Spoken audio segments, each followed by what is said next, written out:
Hello and welcome to the JioFi. इसमें हम map projections के बारे में पढ़ेंगे। अब मैप प्रोजेक्शन होता क्या है? देखो, मैप प्रोजेक्शन ये होता है कि जैसे कोई भी आपकी स्फेरिकल सरफेस है, ठीक है। अब इस स्फेरिकल सरफेस को आप प्लेन सरफेस पे कैसे उतारोगे? तो ये जो उतारने की कला है, मतलब ट्रांसफरिंग की कला है, कि आप स्फेरिकल सरफेस को कैसे प्लेन सरफेस में ट्रांसफर करते हो, that is called as the map projection. इसको मैप प्रोजेक्शन बोलते हैं, ठीक है। अब इसी के साथ हमको एक और चीज समझने की जरूरत है, which is called as the graticule. अब ग्रेटिक्यूल्स क्या होते हैं? देखो, ग्रेटिक्यूल्स नेटवर्क होता है। नेटवर्क किसका होता है? ये नेटवर्क होता है आपके पैरेलल्स का, ठीक है। पैरेलल्स का नेटवर्क होता है, प्लस आपके जो मेरिडियंस हैं, मेरिडियंस का नेटवर्क होता है। So it is the network of parallels plus meridians as well. तो इसको बोलते हैं हम ग्रेटिक्यूल, ठीक है। सो यहाँ पर लेट अस सी। देखो, मैप प्रोजेक्शन में ट्रांसफॉर्म कर रहे हो स्फेरिकल सरफेस को प्लेन सरफेस में, ठीक है। ये मैप प्रोजेक्शन है। फिर ग्रेटिक्यूल देखा हमने, ये नेटवर्क होता है पैरेलल का एंड मेरिडियंस का, इसको ग्रेटिक्यूल बोलते हैं। आप देख सकते हैं ये आपके मेरिडियंस हैं, जिनको आप लॉन्जिट्यूड्स भी बोलते हो, ठीक है। These are also called as the longitudes. तो ये आपके मेरिडियंस हैं और ये आपके पैरेलल्स हैं, ठीक है। तो इनका जो नेटवर्क है, it is called as the graticule. यदि आपसे पूछ लिया जाए कि ग्रेटिक्यूल क्या होता है, तो ये होता है आपका ग्रेटिक्यूल, ठीक है। फिर उसके बाद हम elements of the map projection देखेंगे। अब elements of the map projection क्या होता है? देखो, एलिमेंट्स होते हैं मैप प्रोजेक्शन के, जैसे ये रिड्यूस्ड अर्थ होता है। रिड्यूस्ड अर्थ का मतलब क्या है? कि हमारा इतना बड़ा अर्थ है, ठीक है, हम इसको एक छोटे से फॉर्म में रिप्रेजेंट करते हैं और अगेन फिर इसको जो है वो पेपर पे उतारा जाता है। So that is called as the map projection, ठीक है। ये रिड्यूस्ड मैप अर्थ होता है, मतलब ये रिड्यूस्ड अर्थ होता है। This is the one element. फिर आपका पैरेलल्स होता है ऑफ द लैटिट्यूड्स, मतलब इसमें आप लैटिट्यूड्स ये बताते हो ऑफ लैटिट्यूड्स, और मेरिडियंस ऑफ द लॉन्जिट्यूड्स, तो ये आपके मेरिडियंस ऑफ द लॉन्जिट्यूड्स होता है, ठीक है। सो ये होते हैं एलिमेंट। फिर ग्लोबल प्रॉपर्टी क्या होती है? देखो, ग्लोबल प्रॉपर्टी ये होती है इसकी कि ये जो आपने मैप बनाया है, ठीक है, it should have correct area, it should have correct shape, it should have correct direction and it should have correct distance as well. क्या क्या होना चाहिए? It should have correct area, आपका जो एरिया है वो करेक्ट होना चाहिए। It should have correct shape, इसका शेप करेक्ट होना चाहिए, ठीक है। It should have the correct distance, इसका डिस्टेंस एकदम करेक्ट होना चाहिए। एंड इसका जो डायरेक्शन है, it should have the correct direction, इसका डायरेक्शन भी एकदम करेक्ट होना चाहिए। तो क्या क्या करेक्ट होना चाहिए? Area, shape, distance and direction, ठीक है। तो ये चीज़ है। अब हम बात करेंगे कि जो ड्राइंग टेक्निक्स है, इसके बेसिस पे आपके 3 टाइप्स के मैप हो जाते हैं। ड्राइंग मतलब आप कैसे बना रहे हो, ठीक है। पर्सपेक्टिव होता है, नॉन पर्सपेक्टिव होता है और मैथमेटिकल होता है। अब पर्सपेक्टिव क्या होता है?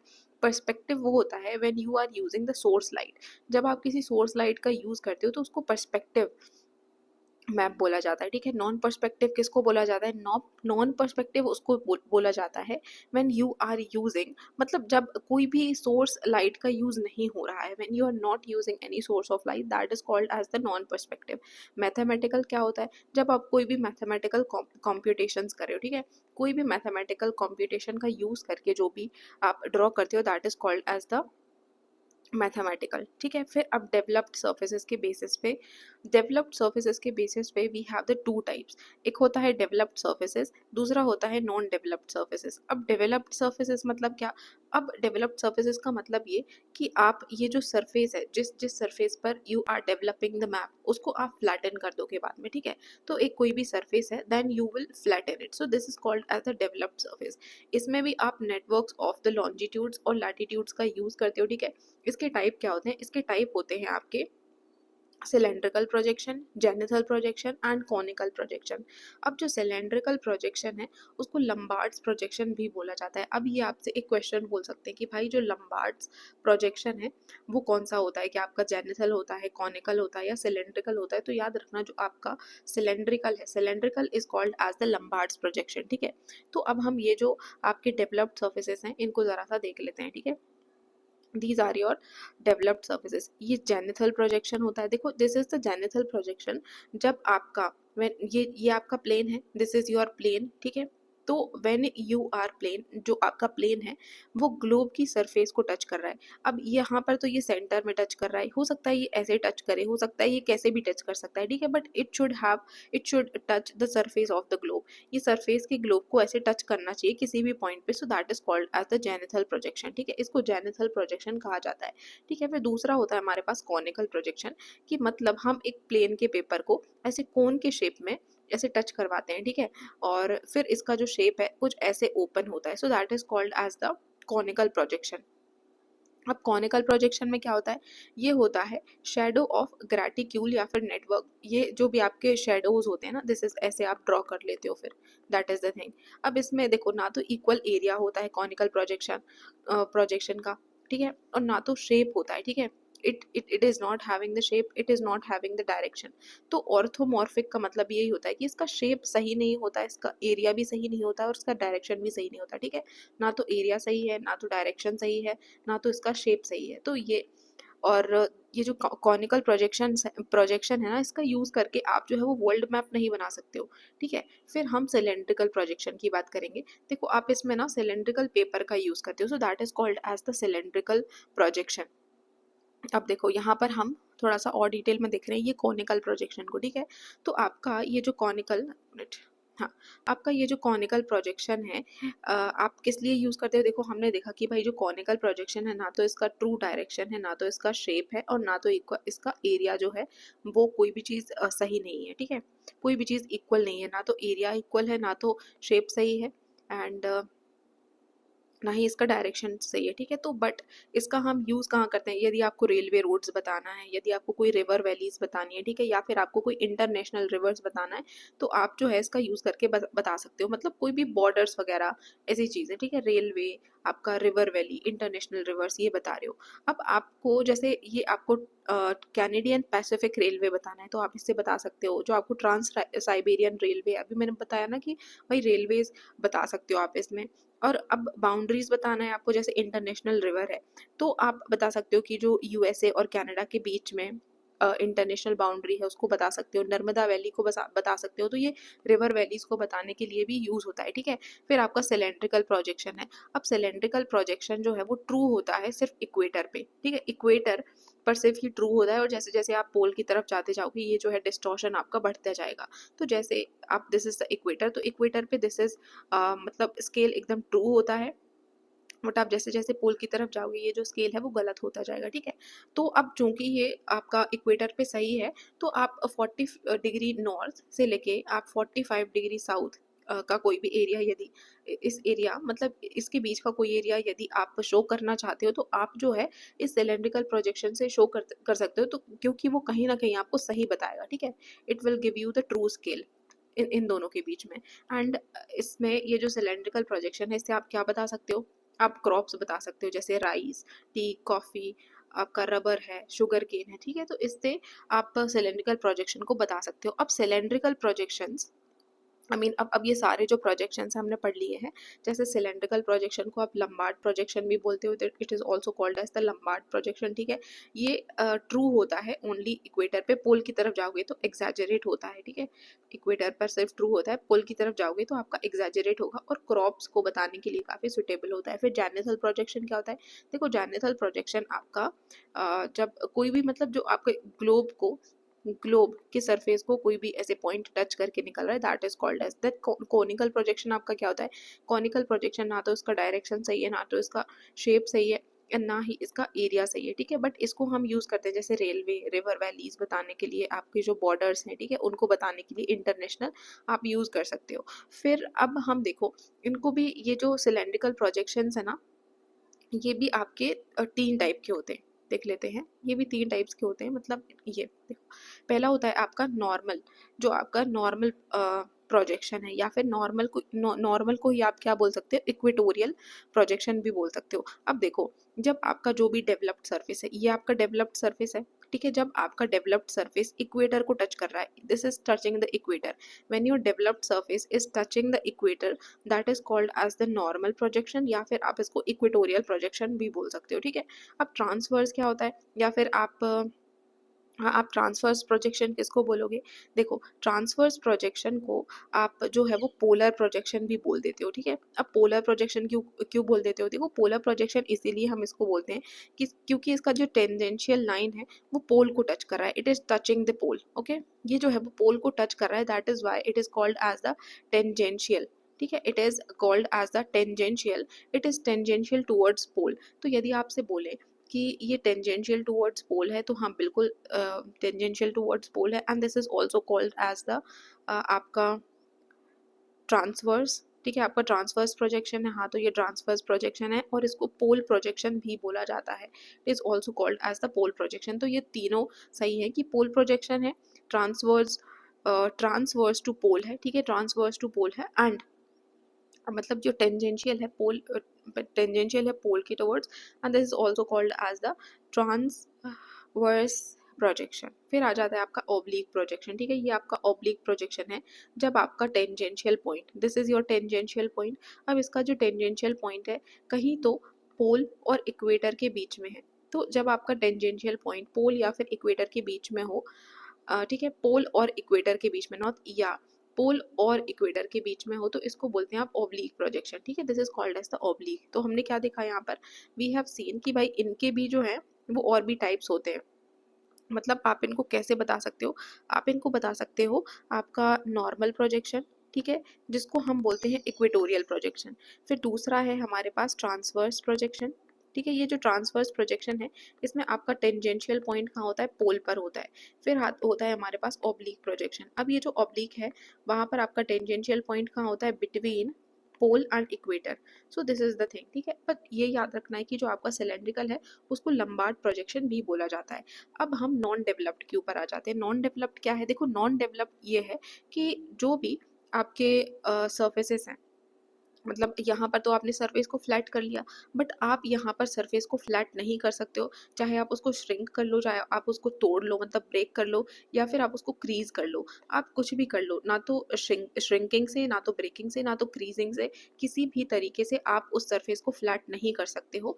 अब एग्जाम्पल है इसका, जैसे ग्लोब स्फेयर, इसको कैसे फ्लैट कर लोगे भाई? ग्लोब स्फेयर ये तो 3D फिगर्स हैं, you can not flat them, ठीक है? तो ये हो गया हमारा सर्फेसेस के बेस पे। फिर हम बात करते हैं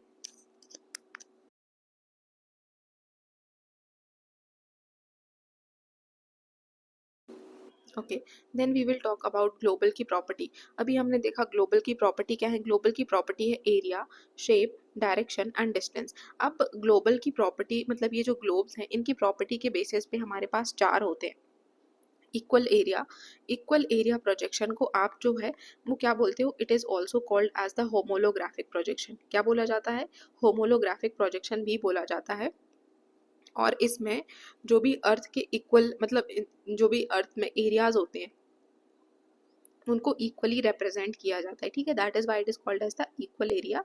या फिर होमो, होमो मतलब एकदम सेम वाली चीज है ना, सो होमोलोग्राफिक का मतलब है इक्वल एरिया, ठीक है? फिर आपका ऑर्थो, ऑर्थोमॉर्फिक प्रोजेक्शन है। ऑर्थोमॉर्फिक प्रोजेक्शन को आप ट्रू शेप प्रोजेक्शन भी बोलते हो।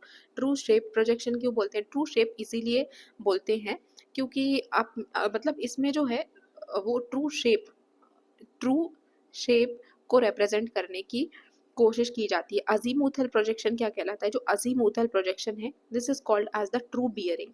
इसको ट्रू बियरिंग बोलते हैं। अब ट्रू बियरिंग क्यों बोलते हैं? ट्रू बियरिंग इसीलिए बोलते हैं क्योंकि एक सेंटर से जो है जितने भी पॉइंट्स होते हैं वो, मतलब जो डायरेक्शन होता है सभी पॉइंट का सेंटर से वो करेक्ट होता है। सो किसी भी सेंटर से जो डायरेक्शन होता है वो एकदम सही होता है, ठीक है? तो that is called as the true bearing. अब इस अजीमुथल प्रोजेक्शन को और क्या बोला जाता है? इसको मर्केटर, ठीक है? आप मर्केटर प्रोजेक्शन बोल लीजिए, या फिर आप इसको लेक्सोड्रोम, लेक्सोड्रोम रम्ब लाइन, ठीक है? लेक्सोड्रोम रम्ब लाइन प्रोजेक्शन भी बोलते हो, ठीक है? और फिर आपका आ जाता है इक्वी डिस्टेंस। इक्वी डिस्टेंस को क्या बोलते हो? ट्रू स्केल, ठीक है? It is the true scale projection बोला जाता है किसको? ये इक्वी डिस्टेंस को। मतलब यहाँ पर डिस्टेंस और स्केल जो है वो करेक्टली मेंटेन की जाती है। सो लेट्स टॉक अबाउट, यहाँ पर देख लेते हैं। ये है आपका, दिस इज योर, एक मिनट, हाँ, ये है आपका इक्वल एरिया, ठीक है। ये आपका this is your equal area projection. और अभी हमने देखा जो इक्वल एरिया प्रोजेक्शन है हम उसको क्या बोलते थे, हम उसको this is called as the, ये आपका इक्वल एरिया प्रोजेक्शन है। इक्वल एरिया प्रोजेक्शन को आप जो है वो होमोलोग्राफिक प्रोजेक्शन भी बोल देते हो। गॉट इट, ये आपका होमोलोग्राफिक प्रोजेक्शन भी हो जाएगा, इक्वल एरिया या फिर होमोलोग्राफिक। आ गया समझ। फिर दूसरी बात है, दिस इज द थिंग, ये आपको क्या दिख रहा है, दिस इज योर ऑर्थो, ठीक है। ये आपका है ऑर्थोमॉर्फिक प्रोजेक्शन। जो भी आपका ऑर्थोमॉर्फिक प्रोजेक्शन है, दिस इज द ऑर्थोमॉर्फिक प्रोजेक्शन, ठीक है। ये आपका ऑर्थोमॉर्फिक प्रोजेक्शन है और इस ऑर्थोमॉर्फिक प्रोजेक्शन को आप क्या बोलते हो, this is called as the true shape projection, ठीक है। मतलब यहाँ पर जो शेप है वो ट्रू होता है। फिर तीसरा हो जाता है आपका योर मर्केटर प्रोजेक्शन। अब ये जो मर्केटर प्रोजेक्शन है, ठीक है, इस मर्केटर प्रोजेक्शन को आप क्या बोलते हो, this is also called as the azimuthal projection. इसको अजीमुथल प्रोजेक्शन भी कहा जाता है, या फिर आप इसको लेक्सोड्रोम रम्ब लाइन प्रोजेक्शन भी बोलते हो। लेक्सोड्रोम रम्ब लाइन प्रोजेक्शन या फिर जो आपका मर्केटर प्रोजेक्शन है वो एक जैसा होता है, ठीक है। अब इसमें देखो थोड़ा सा मतलब ये जो जो भी आपकी स्मॉल कंट्रीज हैं, जो मतलब ये जो आप जैसे जैसे जो आपका इक्वेटर है, थोड़ा सा इक्वेटोरियल एरिया में तो ये सही होता है, बट आप जैसे जैसे ऊपर मतलब पोल की तरफ जाओगे तो थोड़ा सा आपको ये एग्जैजरेटेड मिलेगा। एग्जैजरेटेड क्यों मिलेगा, देखो यहाँ पर जो है जैसे जैसे जैसे this is the latitude 0 and 20 degree, तो यहाँ पर स्पेस कम है। वहीं आप ऊपर देखो यहाँ पर 40 और 60 डिग्री, तो इनके बीच का स्पेस जो है वो बढ़ता जा रहा है। सो जैसे जैसे आप ऊपर जाओगे तो आपके जो लैटिट्यूड्स हैं उनके बीच का डिस्टेंस बढ़ते जाता है, तो इसीलिए बोलते हैं कि भाई पोल की तरफ ये थोड़ा सा एग्जैजरेट हो जाता है। बट ये यूजफुल होता है, जैसे आपको सी रूट वगैरह बताना है या फिर एयर रूट वगैरह बताना है तो उसके लिए काफ़ी इंपॉर्टेंट है। फिर रेनफॉल का डिस्ट्रीब्यूशन बताना है या फिर कोई वेदर का एलिमेंट बताना है, सो जो आपके वेदर एलिमेंट में रेनफॉल का डिस्ट्रीब्यूशन या फिर और कोई भी अदर चीज़ जो है उसको बताने के लिए मर्केटर प्रोजेक्शन काफ़ी यूजफुल है, ठीक है। सी रूट वगैरह, ए रूट, एयर रूट वगैरह बताने के लिए it is very important. Then we are having this, okay, then we are having this, this is your equidistance, ठीक है। ये आपका ये आपका इक्वी डिस्टेंस है, this is your equidistance, ठीक है। So this is your equidistance projection. तो इक्वी डिस्टेंस को क्या बोलते हैं हम, इसको आप ट्रू स्केल प्रोजेक्शन बोलते हो, ठीक है। It is called as the true scale projection. So yes, देखो हम थोड़ा सा यहाँ पर एक काम करते हैं, रिवाइज कर लेते हैं। जैसे हमारा इक्वल एरिया है, ठीक है, जो आपका इक्वल एरिया प्रोजेक्शन है उसको क्या बोलते हो आप, इक्वल एरिया प्रोजेक्शन को आप बोलते हो होमोलोग्राफिक, ठीक है। होमोलोग्राफिक प्रोजेक्शन भी यहाँ पर बोला जाता है इसको, ठीक है। फिर दूसरा आ जाता है आपका ऑर्थो, ठीक है। आपका जो ऑर्थोमॉर्फिक प्रोजेक्शन है, ऑर्थोमॉर्फिक प्रोजेक्शन को क्या बोला जाता है, ट्रू शेप प्रोजेक्शन, मतलब ये आपका ट्रू शेप बताता है, ठीक है। फिर तीसरा होता है आपका अजीमुथल, या फिर आप इसको मर्केटर बोल लो, या फिर आप इसको लेक्सोड्रोम रम्ब लाइन प्रोजेक्शन बोल लो, ये जो है वो सेम होता है। और this projection is called as the true bearing, ठीक है। इसको ट्रू बियरिंग प्रोजेक्शन बोलते हैं, बट जैसे जैसे आप पोल की तरफ जाओगे थोड़ा सा एग्जैजरेट हो जाता है। फिर हमारे पास आता है द इक्वी डिस्टेंस, ठीक है। इक्वी डिस्टेंस जो आपका प्रोजेक्शन होता है, this is called as the equidistance, और इसको ट्रू स्केल प्रोजेक्शन बोला जाता है, ठीक है। ट्रू स्केल प्रोजेक्शन, तो ये थोड़ा सा याद रखना। Equal area homolographic, ortho true shape होता है, जो आपका अजी मुथल है या फिर मर्केटर है या फिर लेक्सोड्रोम रम लाइन है इसको ट्रू बियरिंग बोलते हैं। एंड इक्वी डिस्टेंस जो है ये आपका ट्रू स्केल प्रोजेक्शन होता है, ठीक है। So that is the thing, ये हमने पढ़ लिया है ग्लोब की प्रॉपर्टी, इक्वल एरिया, होमोलोग्राफिक, आपका ऑर्थो जो मॉर्फिक प्रोजेक्शन है ये आपका ट्रू शेप प्रोजेक्शन होता है, अजीमुथल ट्रू बियरिंग प्रोजेक्शन होता है, ठीक है। और जो इक्वी डिस्टेंस है वो ट्रू आपका स्केल प्रोजेक्शन प्रोजेक्शन होता है, ठीक है। तो आप थोड़े से इसमें कंफ्यूज हो सकते हो, इक्वी डिस्टेंस एंड ऑर्थोमॉर्फिक। तो ऑर्थोमॉर्फिक ट्रू शेप है, ठीक है, it is the true shape के बारे में बात हो रही है, बट जो इक्वी डिस्टेंस है ये ट्रू स्केल के बारे में बात हो रही है, ठीक है। That is the thing. Now we are having source of light. Source of light के बीच में आपका होता है जेनोमिक प्रोजेक्शन और stereographic projection and orthographic projection. तो देख लेते हैं। जब आपका सोर्स ऑफ लाइट इनफाइनाइट पे है, दिस इज द इनफाइनाइट, ठीक है। तो आपका जब सोर्स ऑफ लाइट इनफाइनाइट पे है, तब आपका जो प्रोजेक्शन है वो होता है आपका ऑर्थोग्राफिक प्रोजेक्शन, ठीक है। This is your orthographic projection. अब जब आपका जो सोर्स ऑफ लाइट है वो पोल पर है, ठीक है, तो इसको बोलते हैं आप, दिस इज योर स्टेरोग्राफिक प्रोजेक्शन, इसको स्टेरोग्राफिक प्रोजेक्शन बोला जाता है। और जब आपका सोर्स ऑफ लाइट जो है वो एकदम सेंटर पर है अर्थ के, तो that is called as the gnomonic projection, ठीक है, जिनोमोनिक प्रोजेक्शन इसको बोला जाता है। So yes, this is the thing. देखो हम देख लेते हैं एक बारी, जो जिनोमोनिक प्रोजेक्शन है, यहाँ पर आपका सोर्स ऑफ लाइट कहाँ होता है, यहाँ पर आपका सोर्स ऑफ लाइट होता है your source of light at the centre, ठीक है, आपका सेंटर पर होता है। जो आपका स्टेरो ग्राफिक प्रोजेक्शन है, इसमें आपका सोर्स ऑफ लाइट कहाँ होता है, it is at the poles पर होता है। और आपका जो ऑर्थोग्राफिक प्रोजेक्शन है, यहाँ पर आपका source of light at infinite होता है, ठीक है। This is the thing. तो हमने इसके साथ ही जो भी हमारे मैप प्रोजेक्शंस हैं वो सारे कर लिए। थैंक यू सो मच, इसको 2-3 बार रिवाइज करो, ओके।